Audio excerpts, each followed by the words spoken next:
स्वागत है आप सभी का न्यूज इंडिया देख रहे हैं आप और आपके साथ मैं हूं नितिशा बंसल। सीधा रुख करेंगे प्रतापगढ़ का, जहां पर अमित शाह जनसभा को संबोधित कर रहे हैं। वैज्ञानिकों ने ढूंढा, अखिलेश जी ने ट्वीट किया कि टीका मत लियो, ये मोदी का टीका है। आपको तो ना बोल दी, 10 दिन में अंधेरे में वो खुद टीका लगा है। ये तो अच्छा है, यूपी वाले उनकी सुनते नहीं हैं, वरना ये तीसरी लहर में आप लोग सलामत होते क्या? कोरोना हो जाता है, नहीं हो जाता है? मोदी जी ने 130 करोड़ लोगों को टीका लगाकर कोरोना से सुरक्षित करने का काम भारत के प्रधानमंत्री नरेंद्र मोदी ने किया। मित्रों, 15 करोड़ गरीबों, जब कोरोना आ गया, रोजगारी बंद हो गई, 15 करोड़ गरीबों को 2 साल तक प्रति व्यक्ति प्रति माह 5 किलो अनाज देने का काम नरेंद्र मोदी सरकार ने किया है। साथ में योगी जी ने तेल, दलहन और नमक देने का काम किया है और गरीबों का चूल्हा चालू रखा है। मैं आपको बताने आया हूं भैया, ये तो माफियाओं की भूमि है। हमारा संगम लाल यहां बैठा है, हमेशा कहता है कि यहां माफियाओं का त्रास है। योगी जी ने पूरे उत्तर प्रदेश को माफियाओं से मुक्त किया है। मैं कहकर जाता हूं, इक्का दुक्का बच गए ना, उसको भी साफ करने का काम अगले 5 साल में हम कर देंगे। कानून और व्यवस्था को योगी जी ने संभालने का काम किया है। डकैती में 72% कटौती करी है, लूट में 62% की कटौती करी है, हत्या में 31% की कटौती करी है, अपहरण में 29% का कमा करने का काम भारतीय जनता पार्टी की सरकार ने करा है और बलात्कार में 50% की कमी करने का काम ये भारतीय जनता पार्टी की सरकार ने किया है। भाइयों बहनों युवाओं, 2000 करोड़ रुपए की जमीन ये भूमाफिया कब्जाए हुए थे, उसको खाली कराने का काम और गरीबों को देने का काम योगी आदित्यनाथ की सरकार ने किया है। मित्रों, मैं आज आपको बताने आया हूं, मित्रों, यहां पर जातिवाद, परिवारवाद और तुष्टीकरण, इसकी राजनीति चलती थी। हमने जातिवाद भी समाप्त किया है, परिवारवाद भी समाप्त किया है, तुष्टीकरण भी समाप्त किया है। मित्रों, आज मुझे बताओ, वो आजम खान बड़े तुरम खान बनकर घूमते कहां है? जोर से बोलो भाई, कहां है? ये अतीक अहमद कहां है? ये मुख्तार अंसारी कहां है? अगर अखिलेश गलती से आ गए तो ये जेल में रहेंगे क्या? क्या चाहते हो? जेल में चाहते हो या बेल में चाहते हो? जोर से बोलो, क्या चाहते हो? अरे जेल में रखना है तो फिर से भारतीय जनता पार्टी की सरकार बनानी पड़ेगी। मित्रों, आप सभी लोग बताओ मुझे। अरे यार सुनो तनिक, सुन लिया तुझे, तू सुन मुझे।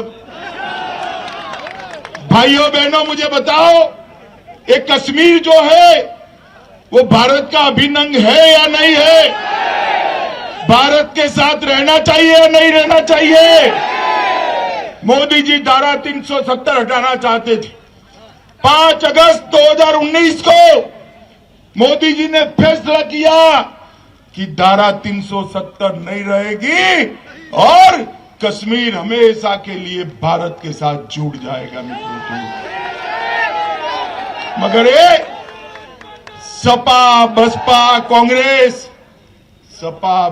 कांग्रेस पार्टी ये विरोध करने लगी। अखिलेश जी खड़े हो गए, मुझे बताने लगे, गृह मंत्री जी अगर धारा 370 हटी तो देश में खून की नदियां बहेगी।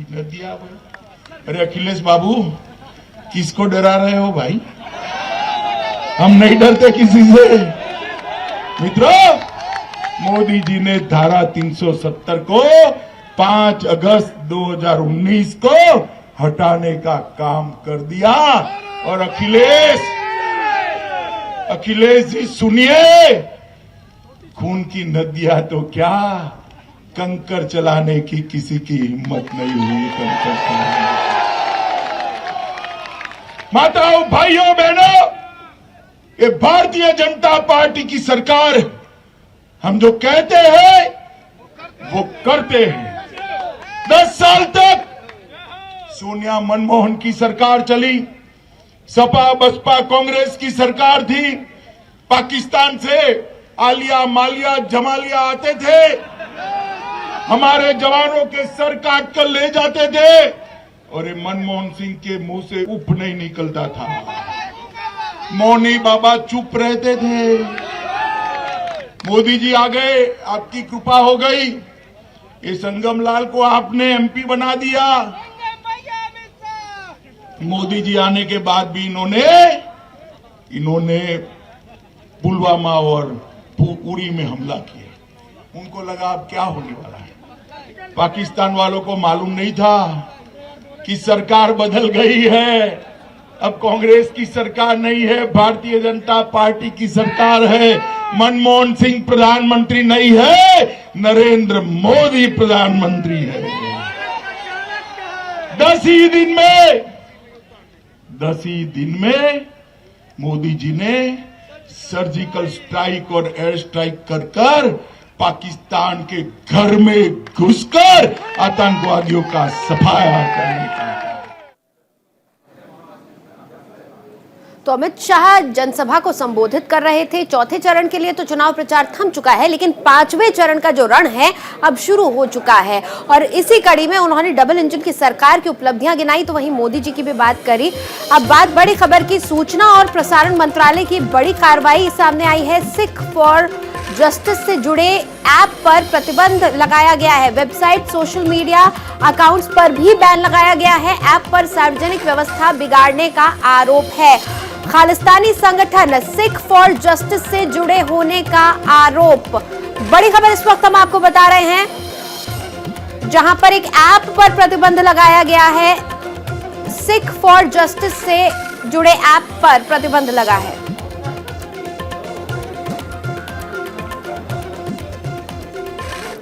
चलिए बढ़ेंगे आगे। हिजाब विवाद में सुर्खियों में आई हाजरा शिफा के भाई पर हमले की खबर है। हाजरा शिफा ने संपत्ति को बर्बाद करने का आरोप लगाया है।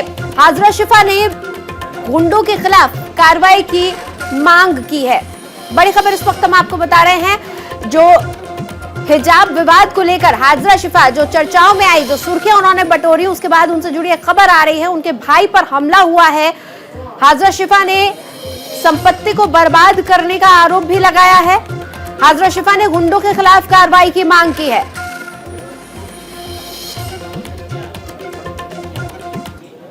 और इसी बीच कर्नाटक से एक बड़ी खबर, बजरंग दल कार्यकर्ता की हत्या के बाद मचा है बवाल। शिवमोगा में 23 फरवरी तक स्कूल कॉलेज बंद कर दिए गए हैं। शिवमोगा में 23 फरवरी तक धारा 144 लागू रहेगी। पुलिस और रैपिड एक्शन फोर्स तैनात कर दी गई है। ये बड़ी खबर हम आपको बता रहे हैं। बजरंग दल कार्यकर्ता के बाद जो बवाल है वो बढ़ता ही जा रहा है। अब धारा 144 लगा दी गई है। शिवमोगा में 23 फरवरी तक के लिए धारा 144 लगा दी गई है। कर्नाटक से बड़ी खबर, बजरंग दल कार्यकर्ता की हत्या के बाद मचा है बवाल। शिवमोगा में 23 फरवरी तक स्कूल कॉलेज किए गए बंद।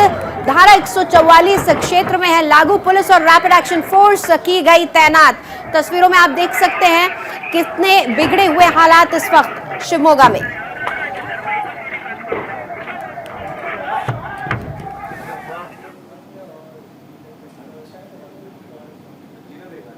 तो कर्नाटक के शिवमोगा में जो हुआ उसके बाद अब ये विवाद जानलेवा हो गया है। शिवमोगा में एक शख्स ने हिजाब के विरोध में फेसबुक पोस्ट किया और उसके बाद बजरंग दल से जुड़े इस शख्स की हत्या हो गई और इस हत्याकांड के बाद शिवमोगा उबलने लगा है।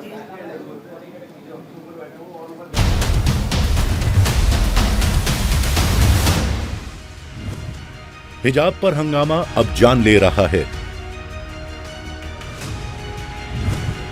कर्नाटका में बजरंग दल के हर्षा की हत्या। कानपुर वाराणसी में हिजाब पर बढ़ा बवाल। कर्नाटका पिछले 1.5 महीने से हिजाब की आंच में झुलस रहा है। स्कूल हिजाब के साथ स्कूलों में एंट्री का मामला खिंचता जा रहा है। सियासी ही नहीं, अदालती लड़ाई भी जारी है। लेकिन कर्नाटका में रविवार को हिजाब के विरोध में एक लड़के की जान चली गई। कर्नाटका के शिवमोगा में रविवार रात करीब 9 बजे बजरंग दल के कार्यकर्ता हर्षा की चाकू मारकर हत्या कर दी गई। बताया जा रहा है कि 26 साल के हर्षा ने कुछ दिन पहले फेसबुक पर हिजाब के विरोध और भगवा गमछे के समर्थन में पोस्ट लिखा था और हत्या को इसी से जोड़कर देखा जा रहा है। दरअसल कर्नाटका के उडुपी में हिजाब विवाद सामने आने के बाद से ही बजरंग दल काफी सक्रिय है। हिंदू संगठन लगातार हिजाब का विरोध कर रहे हैं, इसीलिए हर्षा की हत्या में साजिश का शक गहरा गया है। हालांकि पुलिस अब भी कुछ बोलने से बच रही है। वहीं शहर में बजरंग दल के कार्यकर्ता की हत्या की खबर जैसे ही फैली, शिवमोगा में तनाव बढ़ गया। बजरंग दल और हिंदू संगठनों के कार्यकर्ता बेहद गुस्से में हैं। हालात ना बिगड़े इसके लिए शहर में भारी संख्या में पुलिस को तैनात कर दिया गया है। इस बीच पोस्टमार्टम के बाद हर्षा के शव को पुलिस सुरक्षा के बीच घर ले गई। हर्षा का शव जब उसके घर ले जाया जा रहा था तो एम्बुलेंस के साथ कई हिंदू संगठनों के कार्यकर्ता साथ चल रहे थे। वे नारेबाजी कर रहे थे। From yesterday night, the whole thing has been, investigation has been started. There are some clues and the investigation is going on. I have got information that they got some leads. Probably they will take up to the logical conclusion very shortly. Shivamogga में कई जगहों पर उपद्रव की तस्वीरें भी सामने आई हैं। सिंगेहट्टी इलाके में उपद्रवियों ने कई गाड़ियों में आग लगा दी। बढ़ते हंगामे के मद्देनजर शहर में धारा 144 लागू कर दी गई है। शिवमोगा में 2 दिन के लिए स्कूल कॉलेज बंद कर दिए गए हैं। राज्य के गृह मंत्री आरागा ज्ञानेंद्र हर्षा के परिजनों से मिलने पहुंचे। परिवार वालों को ढंढासा बंधाया। हिजाब के विरोध से ही हर्षा की हत्या हुई यह अभी कहा नहीं जा सकता, लेकिन इस पर सियासी दांव की जोर आजमाइश शुरू हो गई है। कर्नाटका के पंचायती राज्य मंत्री ईश्वरप्पा ने हर्षा की हत्या में एक खास समुदाय के लोगों का हाथ होने का दावा किया है।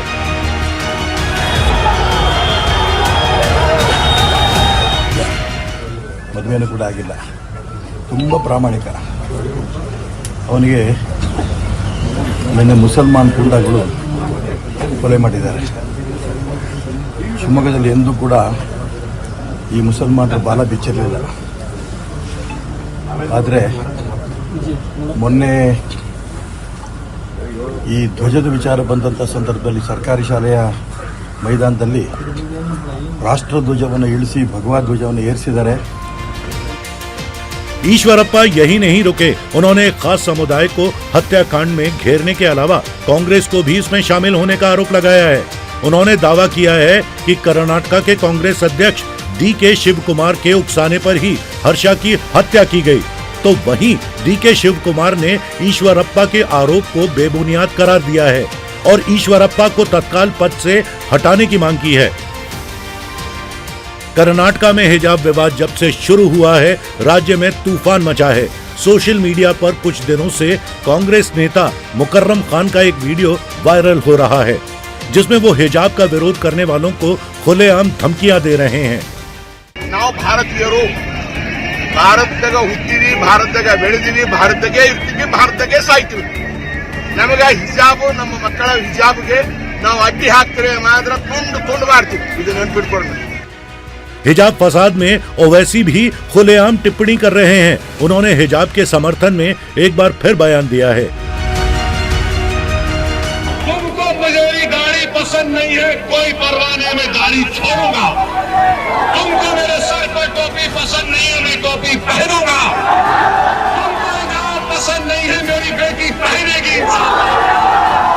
मैं क्या तुम्हारा गुलाम हूँ?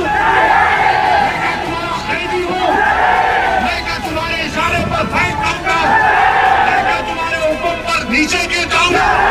नहीं, हम ज्यादा न पाएंगे तो अपने गरीब के आगे जानों का सौदा कर चुके दुनिया में रहेंगे तो भारत के संविधान के तहत अपनी शनाख्त को बरकरार रख के जिंदा रहेंगे।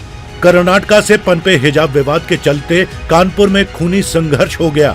हिजाब मामले में दो समुदायों के बीच बहस और फिर मजहबी टिप्पणी विवाद का कारण बन गया। दोनों पक्षों के बीच जमकर लाठी डंडे चलने लगे। इसमें आरएसएस के नगर प्रचारक का सिर फूट गया। हिजाब विवाद पर वाराणसी में भी हंगामा हुआ। गुरु नानक स्कूल प्रशासन पर लोगों ने आरोप लगाया कि छात्राएं स्कूल में हिजाब पहनकर आती हैं और पढ़ाई करती हैं। हालांकि स्कूल प्रशासन ने इन आरोपों को निराधार बताया। नहीं, ऐसा कुछ है ही नहीं। यहाँ ड्रेस कोड इम्प्लीमेंटेड है ऑलरेडी। सबको ड्रेस में आना रहता है और कोई भी यहाँ पे वो धारण करके नहीं आते बुर्का, बिल्कुल नहीं। ये बच्चे ऐसे ही अपना कहानियाँ बना रहे हैं कि ऐसा बुर्का पहन के आ रही हैं, कुछ नहीं, ऐसा नहीं है। कर्नाटका से उठे हिजाब विवाद पर हंगामा थमने का नाम नहीं ले रहा। देश भर में विरोध प्रदर्शन का सिलसिला तो जारी ही है। इस बीच शिवमोगा में एक युवक की हत्या के बाद बवाल और बढ़ सकता है, इसे खारिज नहीं किया जा सकता। Bureau report, news India.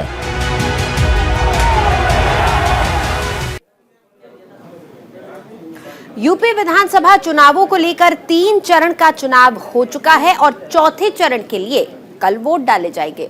वहीं उत्तर प्रदेश के पूर्वांचल विधानसभाओं की सीटों को लेकर सेफोलॉजिस्टिक की क्या राय है, जिसको लेकर पूर्वांचल के गणित को समझने के लिए हेमंत मिश्रा के साथ हमारे संवाददाता अभिनव पांडे ने खास बात की। उत्तर प्रदेश 2022 चुनाव को लेकर 3 चरणों के मतदान हो चुके हैं। इसके अब जो है चौथे के अलावा पूर्वांचल का जो हिस्सा है उसमें वहां वोटिंग होनी है। पूर्वांचल वो गढ़ है जो कि गरीबी के तौर पे अगर देखा जाए वहाँ कैश क्रॉप नहीं होता है, तमाम तरह की जो है वहाँ पर समस्याएं होती हैं। लेकिन अगर वोट के हिसाब से देखा जाए, सीटों के हिसाब देखा जाए तो उत्तर प्रदेश का सबसे ज़्यादा 164 सीटों का वहाँ पर प्रभाव रहता है, जिसको लेकर प्रधानमंत्री से लेकर अखिलेश यादव, मायावती सभी की निगाहें होती हैं कि अगर उत्तर प्रदेश का पूर्वांचल हिस्सा जीत लिया गया तो राजधानी में काबिज होना और सरकार बनाना आसान हो जाता है। इसी को लेकर आज हमारे साथ जो है पूर्वांचल की जमीन को, पूर्वांचल के वोटरों को, पूर्वांचल को बहुत अच्छे से समझने के लिए हमारे साथ हेमंत मिश्रा जी हैं, जो कि इस पूरे पूर्वांचल को समझते हैं, सेफोलॉजिस्ट है, काफ़ी जो है इस पर राजनीति पर जो है इनका वो रहता है। सर, पूर्वांचल के हिस्से को लेकर आप जो है अब जो है चूंकि 3rd फेज हो चुके हैं, 4th फेज से जो है पूरा पूर्वांचल का ही हिस्सा एक तरह से माना जाए, इलाहाबाद से लेकर पूरा बनारस, गाजीपुर, मिर्जापुर, आजमगढ़, सारा ये चीज़ है, गढ़ है। किस तरह से आप देखते हैं इस बार 2022 चुनाव को? देखिए अभिनव जी, पूर्वांचल की समस्याएं और पश्चिम की समस्याओं में काफ़ी अंतर है। पश्चिम में एग्रीकल्चर बेस्ड, इंडस्ट्री बेस्ड और रोजगार के पर्याप्त साधन हैं। पूर्वांचल में सबसे बड़ी समस्या रोजगार की है, सबसे बड़ी समस्या वहाँ इंफ्रास्ट्रक्चर की है। और चूँकि योगी आदित्यनाथ जी गोरखपुर से बिलोंग करते हैं, गोरखपुर से संबंधित हैं, तो उनके आने के पहले वीर बहादुर सिंह जब उत्तर प्रदेश के मुख्यमंत्री हुआ करते थे तो गोरखपुर को एक नई दिशा देने की कोशिश उन्होंने किया था, काफ़ी विकास किया था। जी हाँ, योगी जी के आने के बाद पूर्वांचल में विकास की एक लहर आई और विकास के साथ साथ स्वास्थ्य की समस्या, चूँकि इंसेफेलाइटिस से पूरा पूर्वांचल ग्रस्त रहता था। पिछले 2-3 वर्षों में गोरखपुर और आसपास के ज़िलों में इंसेफेलाइटिस के मरीजों की संख्या घटी है। एम्स का निर्माण, गोरखपुर में काफ़ी कुछ भारतीय जनता पार्टी की सरकार ने किया। क्योंकि 1989 के बाद से अगर आप देखें तो मुलायम सिंह यादव जब मुख्यमंत्री बने तो उसके बाद से ये जातियों का आंकड़ा जो है वो ज़्यादा जो है प्रभावी हो गया। दो चीज़ें पूर्वांचल की बहुत, हेमंत सर, बहुत वो रही, एक जातीय और दूसरा जो है वहाँ पे माफिया का जो है, चूंकि बिहार सटा हुआ था, ऐसे में माफिया का। देखिए, इस सरकार ने एक काम तो ये किया कि माफिया तो खत्म हो गया, माफिया संगठित अपराध खत्म हो गया। अचानक प्रकोपन की समस्या की वजह से कोई अपराध हो गया हो तो बात हो सकती है, लेकिन अखिलेश यादव का कितना प्रभाव, मतलब आप देखिए, अखिलेश यादव का प्रभाव एक जाति विशेष और एक संप्रदाय विशेष के साथ साथ जो छोटी पार्टियां अखिलेश से जुड़ी हुई हैं उनके मतों का कुछ प्रतिशत अखिलेश के साथ जुड़ेगा। असेंबली भी ऐसा हो सकता है? नहीं, हंग असेंबली नहीं कहा जाएगा, लेकिन यह है कि जो एक तरफा 3/4 का बहुमत पूर्वांचल में भाजपा को था, वो उसका रेशियो घटेगा, अनुपात घटेगा। ये थी हमारे साथ जो है हेमंत मिश्रा जी, जो कि काफ़ी जो है पूर्वांचल पर जो है पकड़ रखते हैं, सेफोलॉजिस्ट काफ़ी जो है वो रखते हैं, और इनका साफ तौर से कहना है कि इस बार जो है जो चुनाव है वो क्लीन स्वीप का चुनाव नहीं होगा, तमाम जो मुद्दे होंगे, लेकिन सबसे बड़ा मुद्दा जो है, जो विश्वनाथ गहमरी ने सबसे पहली जो संसद हुई थी उसमें जब पंडित जवाहरलाल नेहरू ने उनसे पूछा था तो उन्होंने कहा पूर्वांचल इस तरह का बहदाल है कि जो गोबर पर जो है अगर अनाज होता है तो उसको भी पूर्वांचल का जो व्यक्ति है वो निकाल कर जो है उसको सुखाकर उसकी रोटी बनाकर खाता है, इस तरह का है। और उसके बाद पंडित जवाहरलाल नेहरू के आंखों में आंसू आ गए थे। आजादी के इतने साल बाद भी आज भी पूर्वांचल उसी तरह से देखा जाता है। हालांकि कुछ चीजों वहां पर बदली जरूर है, लेकिन जो इन्होंने बताया कि सबसे बड़ी जो समस्या है वो पलायन की समस्या है, रोजगार की समस्या है, जिसको आने वाली सरकारें कितना दूर कर पाएंगी ये तो 2022 के परिणाम के बाद ही साफ हो पाएगा। हरिराम के साथ अभिनव पांडे, न्यूज इंडिया, लखनऊ। और लखनऊ में मतदान से पहले शिया धर्मगुरु मौलाना कल्बे जब्बाद का एक वीडियो चर्चा का सबब बन गया है, जिसमें मौलाना एक खास पार्टी का समर्थन करते दिख रहे हैं, जिसके बाद धर्मगुरुओं में हलचल है, जिसको लेकर हमारे संवाददाता विवेक तिवारी ने शिया धर्मगुरु मौलाना यासूब अब्बास से खास बात की। लखनऊ में कल वोटिंग होने वाली है और वोटिंग के ऐन पहले शिया कौम के जाने माने मजहबी लीडर मौलाना कल्बे जब्बाद साहब का एक वीडियो वायरल हुआ। 7 मिनट 20 सेकंड के इस वीडियो में मौलाना इशारों में एक ख़ास पार्टी को वोट देने और एक ख़ास पार्टी को वोट ना देने की अपील करते हुए नज़र आ रहे हैं। आमतौर पर लखनऊ में जो मजहबी लीडर्स हैं वो चुनावी सियासत से ख़ुद को दूर रखते हैं। ऐसे में मौलाना कल्बे जब्बाद बयान जो दीगर मजहबी लीडर हैं कौम के, वो थोड़ा उनमें बेचैनी है। हमारे साथ मौलाना यासूब अब्बास साहब हैं जो शिया कौम के जाने माने मजहबी लीडर हैं, और इनसे हम बात करते हैं कि ये जो बयान आया है जवाद साहब का, किस नज़रिए से आप इसको देखते हैं। यासूब साहब, ये बताइए कि क्या शिया कौम इतनी नासमझ है कि उसको बताना पड़े कि आप किसे वोट दें किसे ना दें? देखिए, मैं अक्सर ये बात कहा करता हूँ कि हर शख्स अपने लक्ष्मण रेखा में अच्छा लगता है, अपने दायरे में अच्छा लगता है। जो जिसकी लक्ष्मण रेखा है, जो जहाँ के ऊपर अच्छा लगता है उसको वहीं के ऊपर रहना चाहिए। और जो लोग ये समझते हैं कि मौलवियों के कहने से वोट बैंक ट्रांसफ़र हो जाएगा, तो ये सियासी पार्टियों की भूल है। मौलवियों के कहने से वोट बैंक ट्रांसफ़र नहीं होता है, वो ज़माने सब चले गए हैं। ये नया ज़माना है और हर शख्स अपना डेवलपमेंट, अपना विकास, अपने बच्चों का मुस्तकबिल, अपने बच्चों की एजुकेशन को देख के वोट करेगा। किसी के कहने से या ना कहने से वोट नहीं करेगा। मैं ये कह रहा था कि ये कोई दीनी मसला तो है नहीं, किसकी सरकार बनती है नहीं बनती है, तो जो मजहबी लीडर्स हैं क्या उनको सिर्फ दीनी मसलों तक ही अपने आप को रखना चाहिए या फिर सियासत में भी उनके दखलंदाजी होनी चाहिए? आप क्या कहेंगे? देखिए, सियासत में उस हद तक दखलंदाजी होना चाहिए जहाँ पर आपका कोई काम ऐसा हो जिसके अंदर, जैसे अज़ादारी का मसला है आपके और दूसरे मसाइल हैं आपके, वहाँ के ऊपर अगर से आपका काम नहीं बन रहा तो आप खुल के आवाज़ उठाना चाहिए। जहाँ पर बोलना चाहिए वहाँ पर खामोश रहते हैं, और जहाँ के ऊपर नहीं बोलना चाहिए वहाँ को बोल देते हैं। कौम में इसी की बेचैनी है, इसी की नाराज़गी है, और ज़ाहिर बातें होना भी चाहिए। इसलिए कि कहते हैं कि एक चुप हज़ार बला दूर, और बोल दिए तो अल्लाह ने अक्ल दी है समझने के लिए, सोचने के लिए, ज़बान दी है बोलने के लिए। पहले जहन से सोच लो, बाद में ज़बान से बोलो, या पहले बोल के बाद में सोचना, ये दानिशमंदों की पहचान है। चलिए आखिरी सवाल, अब चूंकि कल वोट पड़ रहा है, ये बात आ गई है कि जवाद साहब का वीडियो आ ही गया है, आप अपनी कौम के लोगों से इस मसले में कुछ कहना चाहेंगे? देखिए, मैं अपनी मिल्लत के लोगों से यही मैसेज देना चाहता हूँ कि ज़्यादा से ज़्यादा तादाद में निकल के वोट करें, अपने बच्चों का बेहतर मुस्तकबिल के लिए, बेहतर कल के लिए, अच्छी एजुकेशन के लिए वोट करें, और जिसको आप दिल चाहे, जिसको उसको आप वोट करें।